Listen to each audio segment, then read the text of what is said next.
abusuhin mo na. Hindi porket pinapalagpas at pinapatawad ka sa mga kalokohan mo, isasagarin mo pa.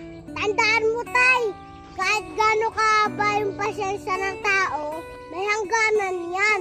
Kahit gaano kakamahal ng isang tao, napapagod rin yan. Huwag kang gumawa ng bagay na ikakaubos niya. At huwag kang gumawa ng bagay na magtutulak sa kanya palayo sa'yo.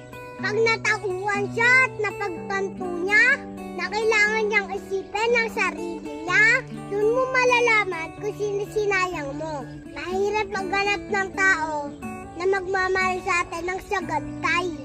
Mahirap maghanap ng tao na iintindi sa lahat ng sablay natin sa buhay. Hanggat andyan pa sa tay, ikaw ang mauunang matauhan.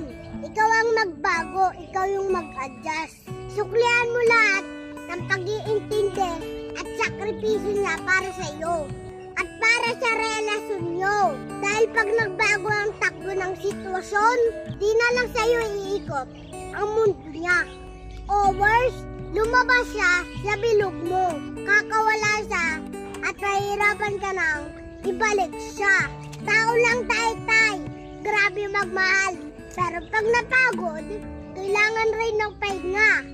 Respeto sa sarili. At sigurado ako, mahirapan ka na talagang ibalik siya, tay. Kaya hanggat may oras pa, tay, payo lang. Huwag mo ngayaan na mawala ang pagmamahal niya sa'yo. Gawin mo yung lahat para siya manatili. Pwedeng tama ako, tay, pwedeng hindi. Pag-isipan mo yan, tay, ayos!